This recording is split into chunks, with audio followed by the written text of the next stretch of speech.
ಎಲ್ಲರಿಗೂ ನಮಸ್ಕಾರ. ಕರ್ನಾಟಕ ಪತ್ರಕರ್ತೆಯರ ಸಂಘ ಆಯೋಜಿಸಿರುವ ಶ್ರೀ ಸಿದ್ದರಾಮಯ್ಯ ದತ್ತಿ ಪ್ರಶಸ್ತಿ ಪ್ರದಾನ ಸಮಾರಂಭದ ವೇದಿಕೆಯ ಮೇಲೆ ಆಸೀನರಾಗಿರುವ ಗೌರವಾನ್ವಿತರು, ರಾಜ್ಯ ಹೈಕೋರ್ಟ್ನ ನಿವೃತ್ತ ನ್ಯಾಯಮೂರ್ತಿಗಳು ಆದಂತಹ ಶ್ರೀಯುತ ನಾಗಮೋಹನ್ ದಾಸ್ ಸರ್ ಅವರೇ, ವೇದಿಕೆಯ ಮೇಲೆ ಆಸೀನರಾಗಿರುವ ಹಿರಿಯ ಪತ್ರಕರ್ತರಾದಂತಹ ಪೂರ್ಣಿಮಾ ಮೇಡಮ್ ಅವರೇ, ಸಂಘದ ಅಧ್ಯಕ್ಷರಾದಂತಹ ಪದ್ಮಾ ಶಿವಮೊಗ್ಗ ಅವರೇ, ಪ್ರಧಾನ ಕಾರ್ಯದರ್ಶಿಗಳಾದಂತಹ ಮಂಜುಳಾ ಅವರೇ, ಹಾಗೂ ವಿಶೇಷವಾದಂಥ ಉಪನ್ಯಾಸ ನೀಡಲಿಕ್ಕೆ ಆಗಮಿಸಿರುವ ಶ್ರೀಮತಿ ಪುಷ್ಪಾ ಗಿರಿಮಾಜಿ ಅವರೇ, ವಿಶೇಷವಾಗಿ ಪ್ರಶಸ್ತಿ ಪುರಸ್ಕೃತರಾದಂತಹ ಶ್ರೀಮತಿ ಸುಶೀಲಾ ಸುಬ್ರಹ್ಮಣ್ಯ ಮೇಡಮ್ ಅವರೇ ಹಾಗೂ ಶ್ರೀಮತಿ ನೀಳಾ ಅವರೇ, ಹಾಗೂ ವೇದಿಕೆ ಮುಂಭಾಗದಲ್ಲಿ ಆಸೀನರಾಗಿರುವ ಎಲ್ಲ ಹಿರಿಯ ಪತ್ರಕರ್ತರುಗಳೇ,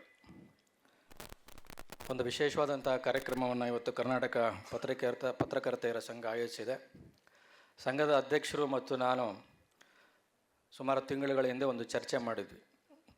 ಒಂದು ಪ್ರಶಸ್ತಿಯನ್ನು ಕೊಡಬೇಕು, ಯಾಕೆ ಅಂತಂದರೆ ಪತ್ರಕರ್ತರಿಗೆ ಪ್ರಶಸ್ತಿಗಳನ್ನು ಕೊಡ್ತಾನೆ ಇರ್ತಾರೆ. ಅದು ಮಾಧ್ಯಮ ಅಕಾಡೆಮಿ ಆಗಿರ್ಬೋದು, ನಮ್ಮ ಕರ್ನಾಟಕ ರಾಜ್ಯ ಕಾರ್ಯನಿರತ ಪತ್ರಕರ್ತರ ಸಂಘ ಆಗಿರ್ಬೋದು, ಅಥವಾ ಕರ್ನಾಟಕ ರಾಜ್ಯೋತ್ಸವ ಪ್ರಶಸ್ತಿ ಆಗಿರ್ಬೋದು.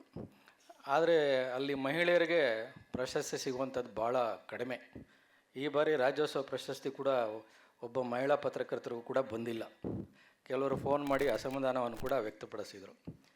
ಹೀಗಾಗಿ ಪತ್ರಕರ್ತೆಯರಿಗೇ ಒಂದು ಪ್ರಶಸ್ತಿ, ದತ್ತಿನಿಧಿ ಪ್ರಶಸ್ತಿಯನ್ನು ಸ್ಥಾಪನೆ ಮಾಡಬೇಕು ಅನ್ನೋ ಪ್ರಸ್ತಾವನೆಯನ್ನು ಅಧ್ಯಕ್ಷರ ಮುಂದೆ ಇಟ್ಟಾಗ ಅವರು ಕೂಡ ಒಪ್ಕೊಂಡ್ರು. ಯಾರ ಹೆಸರಲ್ಲಿ ಪ್ರಶಸ್ತಿ ಇಡಬೇಕು ಅಂತಂದಾಗ ಸಹಜವಾಗಿ ನನ್ನ ಸ್ವಾರ್ಥ ಕೂಡ ಇತ್ತು. ಇದರಲ್ಲಿ ಸನ್ಮಾನ್ಯ ಮುಖ್ಯಮಂತ್ರಿಗಳಾದಂಥ ಶ್ರೀಯುತ ಸಿದ್ದರಾಮಯ್ಯ ಅವರ ಹೆಸರಿನಲ್ಲಿ ಒಂದು ದತ್ತಿನಿಧಿ ಪ್ರಶಸ್ತಿ ಸ್ಥಾಪನೆ ಮಾಡೋಣ ಅಂತ ಹೇಳಿದಾಗ ಅವರು ಒಪ್ಕೊಂಡ್ರು. ಒಪ್ಕೊಂಡಿದ್ದಕ್ಕಾಗಿ ನಾನು ಸಂಘದ ಅಧ್ಯಕ್ಷರು ಮತ್ತು ಎಲ್ಲ ಪದಾಧಿಕಾರಿಗಳಿಗೆ ನಾನು ವಿಶೇಷವಾದಂಥ ಅಭಿನಂದನೆಗಳನ್ನು ಸಲ್ಲಿಸೋದಕ್ಕೆ ಇಷ್ಟಪಡ್ತೇನೆ. ಈಗಾಗಲೇ ಇಬ್ಬರು ಹಿರಿಯರು ಮಾತಾಡಿದ್ದಾರೆ. ಅದರಲ್ಲೂ ಸುಶೀಲಾ ಸುಬ್ರಹ್ಮಣ್ಯ ಮೇಡಮ್ ಅವರಂತೂ ಒಳ್ಳೆಯ ಬಂದೂಕಿಂದ ಹೊರಬಂದ ಬುಲೆಟ್ ಥರ ಮಾತಾಡಿದ್ರು. ಅವರು ನಿಜವಾಗ್ಲೂ ಕೂಡ ಅವರು ನ್ಯೂಸ್ ಆ್ಯಂಕರ್ ಆಗಿ ಫಿಟ್ ಆಗ್ತಾರೆ. ಅವರು ಈ ವಯಸ್ಸಿನಲ್ಲೂ ಕೂಡ ಎಷ್ಟು ಜೋರು ಧ್ವನಿನಲ್ಲಿ ಮಾತಾಡಿದ್ರು ಅಂತಂದರೆ ನಮಗೆಲ್ರಿಗೂ ಕೂಡ ನಿಜವಾಗಿ ಅವರು ಒಂದು ಆದರ್ಶ ಅಂತಲೇ ಹೇಳಬೇಕು. ಇನ್ನು ವಿಶೇಷವಾಗಿ ನಾನು ನಾಗಮೋಹನ್ ದಾಸ್ ಸರ್ ಅವ್ರ ಬಗ್ಗೆ ಹೇಳೋ ಅಗತ್ಯ ಏನಿಲ್ಲ, ಎಲ್ಲರಿಗೂ ಗೊತ್ತಿರೋ ವಿಚಾರನೆ.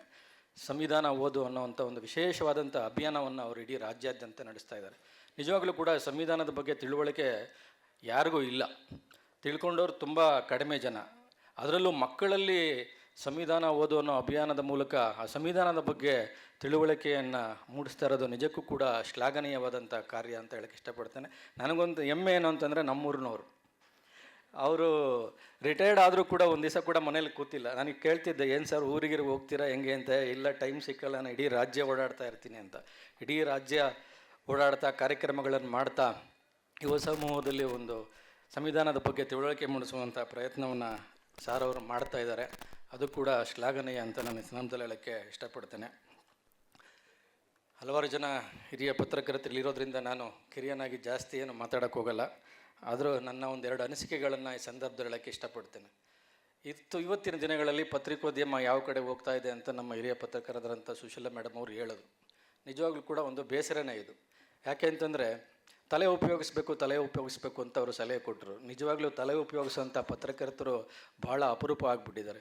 ಅದು ಈ ಹೊಸ ಜನ್ರೇಷನ್ ಪತ್ರಕರ್ತರು ಏನಿದ್ದಾರೆ, ಬೆರಳು ಉಪಯೋಗಿಸ್ತಾರೆ ಹೊರತು ಯಾರೂ ತಲೆ ಉಪಯೋಗಿಸಲ್ಲ. ನಾವೆಲ್ಲ ಸುದ್ದಿ ಹುಡ್ಕೊಂಡು ಹೋಗ್ತಿದ್ವಿ. ನಮ್ಮ ದಿನೇಶ್ ಸರ್ ಗೊತ್ತು, ಜಿ ಎನ್ ಮೋಹನ್ ಸಾರು ಇದ್ದಾನೆ, ಸುದ್ದಿಗಾಗಿ ಹುಡ್ಕೊಂಡು ಹೋಗ್ತಾಯಿದ್ವಿ. ಆದರೆ ಈಗ ಸುದ್ದಿನೇ ಹುಡ್ಕೊ ಬರಬೇಕು ಅಂತ ಎಲ್ಲರೂ ಭಾವಿಸ್ತಾರೆ. ಕೂತಿರೋ ಜಾಗದಲ್ಲೇ ಸುದ್ದಿ ಮಾಡುವಂಥದ್ದು. ಯಾಕೆ ಅಂತಂದರೆ ಈಗ ಸುದ್ದಿ ಅಂತಂದರೆ ಅದು ಬರೀ ರಾಜಕೀಯಕ್ಕೆ ಮಾತ್ರ ಸೀಮಿತ ಆಗಿಬಿಟ್ಟಿದೆ. ಈಗ ಏನು ಕಳೆದ ಒಂದು ವಾರದಿಂದ ಏನು ಎಲ್ಲ ಬೆಳವಣಿಗೆಗಳು ನಡೀತಾ ಇದ್ದಾವೆ. ಬೆಳಗ್ಗೆ ಆದರೆ ಪತ್ರಿಕೆಗಳಲ್ಲೂ ಟಿ ವಿಗಳಲ್ಲೂ ಅದೇ ಸುದ್ದಿ. ನೆನ್ನೆ ಅಂತೂ ಮೀಡಿಯಾದವ್ರು ಕೇಳೋದು ಒಂದೇ ಪ್ರಶ್ನೆ, ಸಿ ಎಮ್ ಡೆಲ್ಲಿಗೆ ಯಾವಾಗ ಹೋಗ್ತಾರೆ, ಸಿ ಎಮ್ ಡೆಲ್ಲಿಗೆ ಯಾವಾಗ ಹೋಗ್ತಾರೆ ಅಂತ. ಸಿ ಎಮ್ ಹೇಳಿದ್ರು ಫೋನ್ ಬಂದರೆ ನಾನು ಹೋಗ್ತೀನಿ ಅಂತ. ಅದಾದಮೇಲೆ ಕ್ವಶನ್ ಚೇಂಜ್, ಫೋನ್ ಬಂತಾ ಅಂತ. ಇಲ್ಲಪ್ಪ ಬಂದಿಲ್ಲ, ಬಂದರೆ ಹೇಳ್ತೀನಿ ಅಂತ. ಯಾವಾಗ ಬರ್ಬೋದು ಸರ್ ಫೋನು ಅಂತ. ನನಗೇನು ಗೊತ್ತ್ರಿ, ಅವ್ರು ಫೋನ್ ಬಂದಾಗ ನಾನು ನಿಮ್ಗೆ ಹೇಳ್ತೀನಿ ಅಂತ. ಬೆಳಗ್ಗೆಯಿಂದ ಮತ್ತೆ ಸ್ಟಾರ್ಟ್ ಮಾಡಿದ್ದಾರೆ, ಡೆಲ್ಲಿಯಿಂದ ಫೋನ್ ಬಂತ ಅಂತ. ಹೀಗಾಗಿ ನಮ್ಮ ಸುತ್ತಮುತ್ತ ಹಲವಾರು ಬೆಳವಣಿಗೆಗಳಿರ್ತವೆ. ಅದನ್ನೆಲ್ಲವನ್ನು ಮರೆತು ಈ ಜನರಿಗೆ ಏನು ಅನುಕೂಲ ಆಗುತ್ತೆ ಅಂತ ಸುದ್ದಿಗಳನ್ನು ಕೊಡುವಂಥ ಪ್ರಯತ್ನವನ್ನು ನಾವು ಯಾರು ಕೂಡ ಮಾಡ್ತಾ ಇಲ್ಲ. ಯಾಕೆ ಅಂತಂದರೆ ಪತ್ರಿಕೆ ಓದೋರಾಗಿರ್ಬೋದು, ಟಿ ವಿ ಚಾನಲ್ ನೋಡೋರಾಗಿರ್ಬೋದು, ನಾವು ಕೊಟ್ಟಿದ್ದನ್ನು ನೋಡ್ತಾರೆ, ಓದ್ತಾರೆ ಅಂತ ನಾವು ತೀರ್ಮಾನ ಮಾಡ್ಕೊಂಬಿಟ್ಟಿದ್ದೀವಿ. ಹೀಗಾಗಿ ಇದನ್ನು ಸುಧಾರಣೆ ಹಾದಿಗೆ ತರೋದು ಭಾಳನೇ ಕಷ್ಟ. ಈಗ ನಾವು ಸೆಕ್ರೆಟ್ರಿಯೇಟ್ ರೌಂಡ್ಸ್ ಮಾಡಬೇಕಾದ್ರೆ ನೋಡ್ತಿದ್ವಿ, ನಮ್ಮ ಶ್ರೀಧರು ಮೂರ್ತಿ ಅವರಲ್ಲಿ ಇದ್ದಾರೆ. ಎಲ್ಲ ಮಿನಿಸ್ಟ್ರ್ ಆಫೀಸ್ಗಳಿಗೂ ಹೋಗ್ತಾ ಇದ್ವಿ ನಾವು, ಏನಿದೆ ಸರ್, ಏನಿದೆ ಸುದ್ದಿ ಅಂತ. ಈ ಅಭಿವೃದ್ಧಿ ಪತ್ರಿಕೋದ್ಯಮ ಅಂತೂ ಇಲ್ಲವೇ ಇಲ್ಲ, ಅದೆಲ್ಲ ಬಿಟ್ಬಿಟ್ಟಿದ್ದಾರೆ. ಅಭಿವೃದ್ಧಿ ಪತ್ರಿಕೋದ್ಯಮ ಆಗಿರ್ಬೋದು, ತನಿಖಾ ಪತ್ರಿಕೋದ್ಯಮ ಆಗಿರ್ಬೋದು, ಪೂರ್ಣಿಮಾ ಮೇಡಮ್ ಅವ್ರಿಗೂ ಚೆನ್ನಾಗಿ ಗೊತ್ತು, ಅವರು ಕೂಡ ಉದಯವಾಣಿ ಸಂಪಾದಕರಾಗಿದ್ದವರು. ಈಗ ಯಾರು ಕೂಡ ಅಭಿವೃದ್ಧಿ ಪತ್ರಿಕೋದ್ಯಮದ ಬಗ್ಗೆ ವರದಿಗಳನ್ನೇ ಕೇಳಲ್ಲ. ಏನಿದ್ರು ರಾಜಕೀಯ ಏನು ನಡೀತಿದೆ, ರಾಜಕೀಯ, ಒಂದು ಸಿನಿಮಾ, ಇಲ್ಲ ಒಂದು ಕ್ರೈಮ್. ಈ ಪ್ರಶ್ನೆ ಕೇಳೋದು ಅಷ್ಟೇ, ಸ್ಟೇಟ್ಮೆಂಟ್ ಓರಿಯೆಂಟೆಡ್ ಜರ್ನಲಿಸಮ್. ಅವರು ಆ ಥರ ಹೇಳಿದ್ದಾರೆ, ನಿಮ್ಮ ಪ್ರತಿಕ್ರಿಯೆ ಏನು, ಇವ್ರು ಈ ಥರ ಏನು ಹೇಳಿದರೆ ನೀವು ಅದಕ್ಕೇನು ಹೇಳ್ತೀರಾ, ಮೈಕ್ ಇಟ್ಕೊಂಡು ಆ ಪ್ರಶ್ನೆಗಳನ್ನ ಕೇಳ್ತಾರೆ. ಬಿಟ್ಟರೆ ಹಲವಾರು ಸಮಸ್ಯೆಗಳಿದ್ದಾವೆ ರಾಜ್ಯದಲ್ಲಿ. ರೈತರ ಸಮಸ್ಯೆ ಆಗಿರ್ಬೋದು, ಮಹಿಳೆಯರ ಸಮಸ್ಯೆ ಆಗಿರ್ಬೋದು, ಬಡವರ ಸಮಸ್ಯೆ ಆಗಿರ್ಬೋದು. ಆ ಸಮಸ್ಯೆಗಳ ಬಗ್ಗೆ ಯಾರು ಕೂಡ ತಲೆ ಕೆಡ್ಸ್ಕೊಳಕ್ಕೆ ಹೋಗಲ್ಲ. ಅದು ಕೂಡ ಹಾಗೆ ಬೆಳ್ಕೊಂಬಂದ್ಬಿಟ್ಟಿದೆ. ಏನಾಗಿದೆ, ಮೇಡಮ್ ಹೇಳಿದ್ರಲ್ಲ, ಸತ್ಯದ ಸುದ್ದಿಗಳನ್ನು ಕುಡೀರಿ ಅಂತ. ಈಗ ಸುದ್ದಿ ಬಂಡವಾಳ ಏನಂತಂದರೆ, ಸುದ್ದಿ ಬಂಡವಾಳನೇ ಸುಳ್ಳು. ಆ ಸುಳ್ಳನ್ನ ಸತ್ಯ ಮಾಡೋಕ್ಕೋಸ್ಕರ ನಾನಾ ಕಸರತ್ತುಗಳನ್ನು ಮಾಡಿಬಿಡ್ತಾರೆ. ನಮ್ಮಲ್ಲಿ ಮುಂಚೆ ಹೇಳೋರು, ಯಾವುದನ್ನ ಸುದ್ದಿ ಕೊಡೋಕ್ಕೆ ಮುಂಚೆ ನೀವು ಅವ್ರದ್ದೊಂದು ಕೋಟ್ ತೊಗೋಬೇಕು, ಅವ್ರ ಹತ್ರ ಕ್ಲಾರಿಫಿಕೇಷನ್ ತೊಗೋಬೇಕು ಅಂತ. ಈಗ ಸುದ್ದಿ ಕೊಟ್ಬಿಟ್ಟು ಆಮೇಲೆ ಅದನ್ನು ಸತ್ಯ ಮಾಡೋಕ್ಕೋಸ್ಕರ ನಮಗೆ ಇದು ನಿಜ ಅಲ್ವಾ ಸರ್, ಇದು ನಿಜ ಅಲ್ವಾ ಅಂತ ನಮ್ಮನೆ 20 ಸತಿ ಕೇಳಿ ನಮಗೆ ಡೌಟ್ ಬಂದ್ಬಿಡುತ್ತೆ, ಸತ್ಯನೋ ಸುಳ್ಳು ಏನು ಅಂತ. ಹಾಗಾಗಿ ಎಲ್ಲ ಡೈಲಿ ಫೋನ್ ಮಾಡ್ತಾರೆ, ಏನು ಸರ್ ಟಿ ವಿನಲ್ಲಿ ನೆನ್ನೆಯಿಂದ ಹಿಂಗೆ ಬರ್ತಾ ಇದೆ ಅಂತ. ಅದಕ್ಕೆ ನಾನು ಹೇಳಿದೆ, ನೀವು ಟಿ ವಿ ನೋಡಿದ್ರೆ ಎಲ್ಲ ನಡೀತಾ ಇದೆ, ನೀವು ಟಿ ವಿ ನೋಡಿಲ್ಲ ಅಂದರೆ ಏನೂ ನಡೀತಾ ಇಲ್ಲ ಅಂತ ಅರ್ಥ. ದಯವಿಟ್ಟು ಟಿ ವಿ ಬಂದ್ ಮಾಡಿಬಿಡಿ, ಒಂದು ವಾರ ಎಲ್ಲ ಶಾಂತವಾಗಿರುತ್ತೆ. ನೀವು ಟಿ ವಿ ನೋಡ್ತಾ ನಿಮ್ಮ ತಲೆನೂ ಕೆಡುತ್ತೆ, ನಮ್ಮ ತಲೆನೂ ಕೆಡ್ಸೋಕ್ಕೆ ನೀವು ಪ್ರಯತ್ನ ಮಾಡ್ತೀರಿ ಅಂತ ನಾನು ಹೇಳ್ತೀನಿ. ಯಾಕೆಂತಂದರೆ ಇದು ನಡೀತಾ ಇರೋವಂಥ ಬೆಳವಣಿಗೆಗಳು ಆ ಥರ ಆಗಿದೆ. ಹೊಸ ತಲೆಮಾರಿನ ಜರ್ನಲಿಸ್ಟ್ಗಳೇನಿದ್ದಾರೆ ಅವ್ರಿಗೆ ನಿಜವಾಗ್ಲೂ ಕೂಡ ಒಂದು ತಿಳುವಳಿಕೆ ಮೂಡಿಸುವಂಥ ಕಾರ್ಯಕ್ರಮಗಳನ್ನು ಮಾಡಬೇಕು. ಈಗ ಸಂವಿಧಾನ ಓದುವಂಥ ಯಾವ ರೀತಿ ನಾಗಮೋಹನ್ ದಾಸ್ ಅವರು ಮಾಡ್ತಾಯಿದ್ದಾರೆ, ಸರ್ ಅವರು ಮಾಡ್ತಾಯಿದ್ದಾರೆ, ಅದೇ ರೀತಿ ಹೊಸ ಜನ್ರೇಷನ್ ಪತ್ರಕರ್ತರಲ್ಲಿ ಸುದ್ದಿ ಯಾವ ಥರ ಇರಬೇಕು, ಅದರಿಂದ ಜನರಿಗೆ ಯಾವ ರೀತಿ ಅನುಕೂಲ ಆಗಬೇಕು. ಈಗ ನಾವೆಲ್ಲ ರಿಪೋರ್ಟಿಂಗ್ ಹೋಗ್ಬೇಕಾದ್ರೆ ನಮ್ಮ ಸುದ್ದಿ ಬರೆದ್ರೆ ಎಷ್ಟು ಜನ ಓದಿದ್ದಾರೆ, ಎಷ್ಟು ಜನ ಓದಿಲ್ಲ ಅಂತ ನಾವು ಲೆಕ್ಕ ಹಾಕ್ತಾಯಿದ್ವಿ. ಈಗ ನಾವು ಕೊಡೋ ಸುದ್ದಿನ ಓದ್ತಾರೆ ಬಿಡ್ತಾರೆ, ಕೊಟ್ಬಿಟ್ಟು ಕೈ ತೊಳ್ಕೊಂಬಿಟ್ರೆ ಸಾಕಪ್ಪ ಅನ್ನೋ ಭಾವನೆಗೆ ನಾವು ಬಂದ್ಬಿಟ್ಟಿದ್ದೀವಿ. ಹೀಗಾಗಿ ಪತ್ರಿಕೋದ್ಯಮ ವಿಶ್ವಾಸಾರ್ಹತೆಯನ್ನು ಎಲ್ಲೋ ಒಂದು ಕಡೆ ಕಳ್ಕೊಳ್ತಾ ಇದೆ ಅಂತ ನನ್ನ ಅನಿಸಿಕೆ.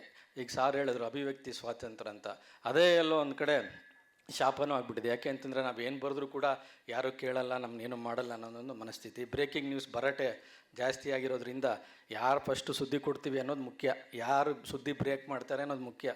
ಅದಕ್ಕೆ ಅವ್ರಿಗೆ ಏನು ಗೊತ್ತಿದೆಯೋ ಏನು ಗೊತ್ತಿಲ್ಲೋ ಒಂದು ಸುದ್ದಿ ಕೊಟ್ಬಿಟ್ಟು ಕೈ ತೊಳ್ಕೊಂಬಿಡ್ತಾರೆ. ಈಗ ನಿನ್ನೆ ಒಂದು ಉದಾಹರಣೆ ಅಂತಂದರೆ ಕ್ಯಾಬಿನೆಟ್ ಮೀಟಿಂಗಲ್ಲಿ ಆದಂಥದ್ದು. ಕ್ಯಾಬಿನೆಟ್ ಮೀಟಿಂಗಲ್ಲಿ ಸಾಮಾನ್ಯವಾಗಿ ಯಾರಿಗೂ ಒಳಗಡೆ ಬಿಡಲ್ಲ. ಹೀಗೆ ಮಾತಾಡಿದ್ರು, ಸಿ ಎಮ್ ಹಿಂಗೆ ಮಾತಾಡಿದ್ರು, ಡಿ ಸಿ ಎಮ್ ಹಿಂಗೆ ಮಾತಾಡಿದ್ರು, ಮಿನಿಸ್ಟ್ರುಗಳಿಗೆ ಮಾತಾಡಿದ್ರು ಅಂತ. ನನಗೆ ಬೆಳಗ್ಗೆ ಹೋಮ್ ಮಿನಿಸ್ಟ್ರು ನಿನ್ನೆ ಸಿಕ್ಕಿದ್ರು, ಕೇಳಿದ್ರು ಇದೇನಪ್ಪ ಟಿ ವಿನಲ್ಲಿ ನಾನು ಹಿಂಗೆ ಮಾತಾಡಿದ್ರು ಅಂತ ಬರ್ತಾಯಿದೆ, ನಾನು ಏನೂ ಮಾತಾಡಿಲ್ವಲ್ಲ ಮಾರಾಯ ಅಂತಂದರು. ನಾನು ಹೇಳಿದೆ ಮೋಸ್ಟ್ಲಿ ಕ್ಯಾಬಿನೆಟಲ್ಲಿ ಯಾರೋ ಮೈಕ್ ಇಟ್ಟಿರಬೇಕು ಬಿಡಿ ಸರ್, ಯಾರಿಗೂ ಕೇಳಿಸ್ದಿರೋದು ಅವ್ರಿಗೆ ಕೇಳಿಸಿರುತ್ತೆ ಅಂತ ಹೇಳಿದೆ. ಯಾಕೆಂದರೆ ಒಬ್ಬ ಪತ್ರಕರ್ತನಾಗಿ ನಾನು ಈ ಥರ ಮಾತಾಡೋದು ತಪ್ಪು, ಆದರೆ ಈ ನಡೀತಾ ಇರೋಂಥ ಬೆಳವಣಿಗೆಗಳ ಬಗ್ಗೆ ನನ್ನ ಅಭಿಪ್ರಾಯಗಳನ್ನು ನಿಮ್ಮ ಮುಂದೆ ಹಂಚ್ಕೊಳ್ಳೋದು ಕೂಡ ಸೂಕ್ತ ಅಂತ ಅನ್ನಿಸ್ತು. ಹೀಗಾಗಿ ಮಾತುಗಳನ್ನು ಹೇಳಬೇಕಾಯಿತು. ಇನ್ನು ಪತ್ರಕರ್ತರ ಸಂಘದ ವಿಚಾರಕ್ಕೆ ಬಂದರೆ, ಪತ್ರಿಕೋದ್ಯಮದಲ್ಲಿ ಮೊದಲು ಹೇಳ್ದಂಗೆ ಪುರುಷ ಪ್ರಾಬಲ್ಯನೇ ಜಾಸ್ತಿ.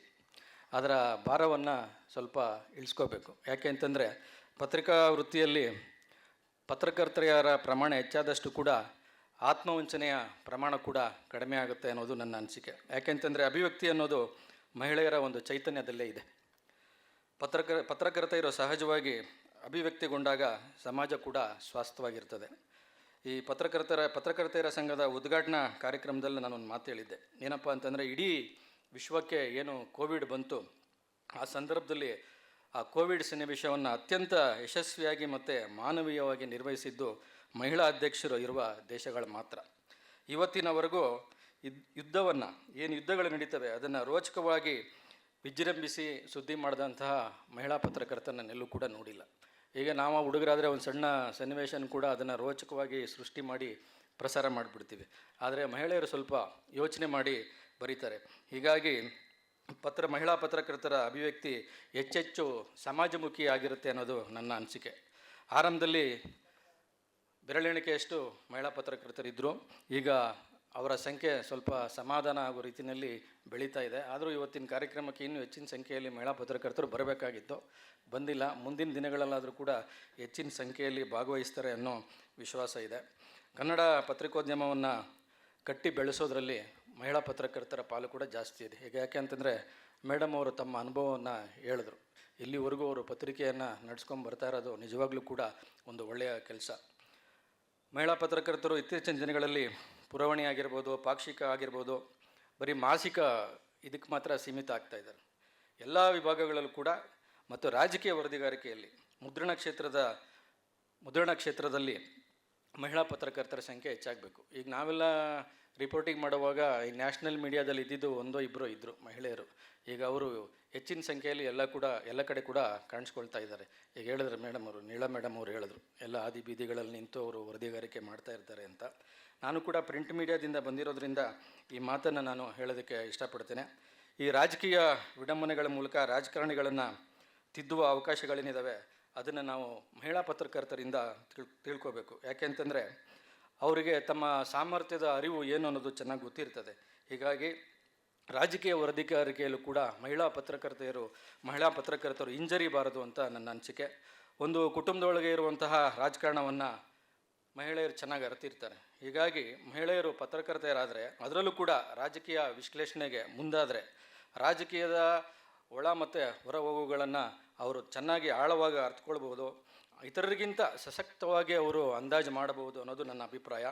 ಇನ್ನು ಮಹಿಳೆಯರು ಒಂದು ದೇಶದ ಚುಕ್ಕಾಣಿ ಹಿಡಿದು ಯುದ್ಧಗಳಿಗೆ ಕರೆ ಕೊಟ್ಟಂಥ ಯಾವುದೇ ಉದಾಹರಣೆ ಇಲ್ಲ.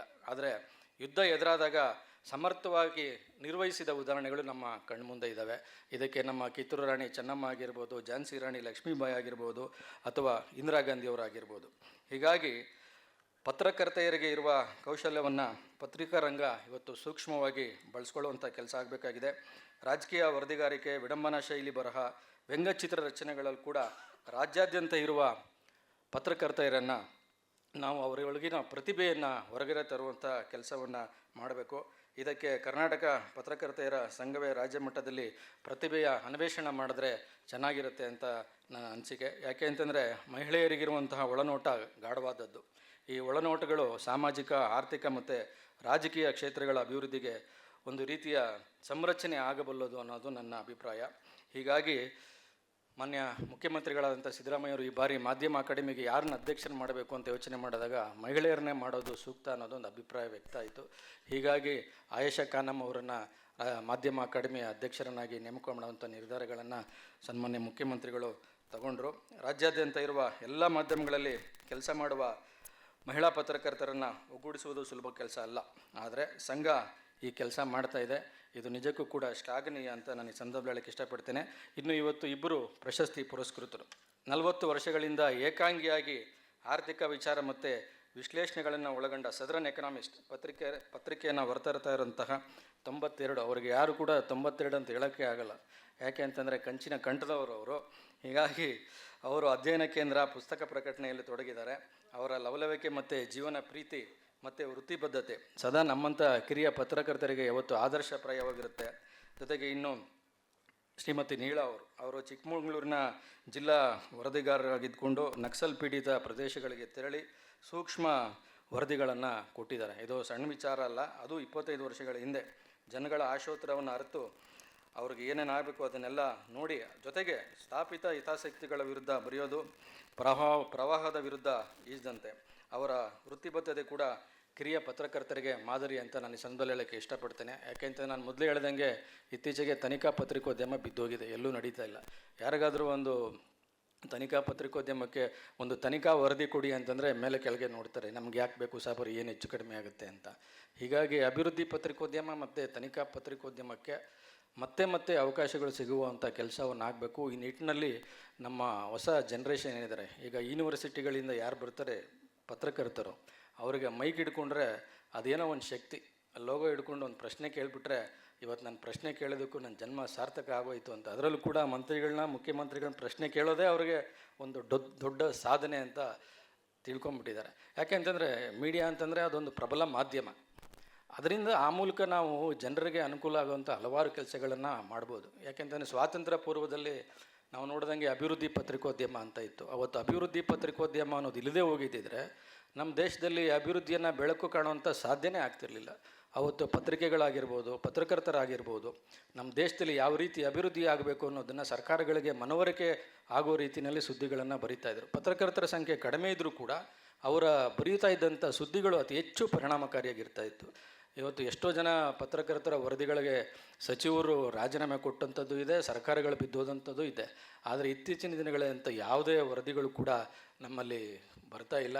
ಬರೀ ರಾಜಕೀಯಕ್ಕೆ ಅಥವಾ ಸಿನಿಮಾಕ್ಕೆ ಅಥವಾ ಅಪರಾಧ ಇಂಥ ಸುದ್ದಿಗಳಿಗೆ ಮಾತ್ರ ನಾವು ನಮ್ಮನ್ನು ಸೀಮಿತಗೊಳಿಸ್ಕೊಳ್ತಾ ಇರೋದ್ರಿಂದ ಜನಸಾಮಾನ್ಯರಿಗೆ ಏನು ಬೇಕೋ ಆ ಕಡೆ ನಾವು ನೋಡೋಕ್ಕೆ ಸಾಧ್ಯನೇ ಆಗ್ತಾಯಿಲ್ಲ. ಇದೇ ರೀತಿ ಹೋದರೆ ಈಗಾಗಲೇ ಈ ಟಿ ವಿ ಚಾನಲ್ಗಳು TRP ಅಂತೂ ಭಾಳ ಕೆಳಮಟ್ಟಕ್ಕೆ ಹೋಗ್ತಾನೆ ಇದೆ. ಜನ ಈಗ ಆರ್ಟಿಫಿಷಿಯಲ್ ಇಂಟೆಲಿಜೆನ್ಸ್ ಬಂದಮೇಲೆ, ಈ ಮೊಬೈಲ್ ಫೋನ್ ಬಂದಮೇಲೆ ಅಂತೂ ನ್ಯೂಸನ್ನು ಟಿ ವಿಗಳಲ್ಲಿ ನೋಡೋರು ಕಡಿಮೆನೇ. ಮೊಬೈಲಲ್ಲೇ ಏನು ಬೇಕೋ ಅವ್ರು ನೋಡ್ಕೊಳ್ತಾರೆ, ನ್ಯೂಸು ಬಂದ್ ಮಾಡ್ತಾರೆ. ಹೀಗಾಗಿ ಜನರನ್ನು ಟಿ ವಿಗಳ ಮುಂದೆ ಕೂರಿಸುವಂಥ, ಜನರನ್ನು ನ್ಯೂಸ್ ನೋಡುವಂತೆ ಮಾಡುವ ಪ್ರವೃತ್ತಿ ನಮ್ಮಲ್ಲಿ ಕಡಿಮೆ ಆಗ್ತಾಯಿದೆ. ಹೀಗಾಗಿ ಪತ್ರಿಕೋದ್ಯಮ ವಿಶ್ವಾಸಾರ್ಹತೆ ಕಳೆದುಕೊಳ್ತಾ ಇದೆ ಅಂತ ಎಲ್ಲರೂ ಹೇಳ್ತಾರೆ. ಆ ನಿಟ್ಟಿನಲ್ಲಿ ಎಲ್ಲರೂ ಕೂಡ ವಿಚಾರ ಮಾಡಬೇಕು ಅಂತ ಹೇಳ್ತಾ, ಈ ಕಾರ್ಯಕ್ರಮದಲ್ಲಿ ಭಾಗವಹಿಸೋದಕ್ಕೆ ನನಗೆ ಅವಕಾಶ ಮಾಡಿಕೊಟ್ಟಂಥ ಸಂಘದ ಎಲ್ಲ ಪದಾಧಿಕಾರಿಗಳಿಗೆ ಮತ್ತು ನನ್ನ ಮಾತುಗಳನ್ನು ಆಲಿಸಿದ ತಮ್ಮೆಲ್ಲರಿಗೂ ಕೂಡ ಧನ್ಯವಾದಗಳನ್ನು ತಿಳಿಸಿ ನನ್ನ ಮಾತು ಮುಗಿಸ್ತೇನೆ. ಮತ್ತು ಇನ್ನೊಂದು ಪೂರ್ಣಿಮಾ ಮೇಡಮ್ ಅವರು ಒಂದು ಸಲಹೆ ಕೊಟ್ಟರು. ನೀವು ವಾರ್ತಾ ಇಲಾಖೆಯಿಂದ ಹಲವಾರು ಪ್ರಶಸ್ತಿಗಳನ್ನು ಕೊಡ್ತಾರೆ, ಅದೇ ರೀತಿ ನಂಜನಗೂಡು ತಿರುಮಲಾಂಬ ಅವರ ಹೆಸರಿನಲ್ಲಿ ಒಂದು ಪ್ರಶಸ್ತಿಯನ್ನು ಪತ್ರಕರ್ತರಿಗಾಗಿ ಮೀಸಲಿಡಬೇಕು ಅಂತ ಹೇಳಿದರೆ, ಖಂಡಿತವಾಗಲೂ ಕೂಡ ಈ ವಿಚಾರವನ್ನು ನಾನು ಮುಖ್ಯಮಂತ್ರಿಗಳ ಗಮನಕ್ಕೆ ತಂದು ಮುಂದಿನ ವರ್ಷದಿಂದನೇ ಆ ಪ್ರಶಸ್ತಿಯನ್ನು ಮಹಿಳಾ ಪತ್ರಕರ್ತರಿಗೆ ಕೊಡುವಂಥ ಕೆಲಸವನ್ನು ಮಾಡೋದಕ್ಕೆ ನಾನು ಪ್ರಾಮಾಣಿಕವಾದಂಥ ಪ್ರಯತ್ನವನ್ನು ಮಾಡ್ತೇನೆ. ಜೊತೆಗೆ ಈಗ ನಮ್ಮ ಸರ್ಕಾರ ಪತ್ರಕರ್ತರಿಗೋಸ್ಕರ ಮುಖ್ಯಮಂತ್ರಿಗಳ ಆರೋಗ್ಯ ಸಂಜೀವಿನಿ ಯೋಜನೆಯನ್ನು ಕೂಡ ಜಾರಿಗೆ ಬಂದಿದೆ. ಅದರಲ್ಲಿ ಪತ್ರಕರ್ತೆಯರಿಗೂ ಸಿಗುತ್ತೆ, ಅದೇನು ಅವ್ರಿಗೇನು ಇಲ್ಲ ಅಂತ ಏನಿಲ್ಲ. ಅದಕ್ಕೆ ಹೇಳಿದರು ಅಧ್ಯಕ್ಷರು, ಮಹಿಳಾ ಪತ್ರಕರ್ತರಿಗೆ ನಮ್ಮ ಮೆಡಿಕಲ್ ಫೆಸಿಲಿಟಿ ಬೇಕು ಅಂತ, ಅದರಲ್ಲಿ ಸಿಗುತ್ತೆ. ಆಮೇಲೆ ಪೆನ್ಷನ್ದು ಹೇಳಿದ್ರು. ಪೆನ್ಷನ್ದಂತೂ ಅದು ದೊಡ್ಡ ಕತೆ. ಯಾಕೆ ಅಂತಂದರೆ ನಮ್ಮಲ್ಲಿ ಪೆನ್ಷನ್ ತಗೊಳ್ತಾ ಇರೋದು ಬರೀ 240 ಜನ ಸರ್.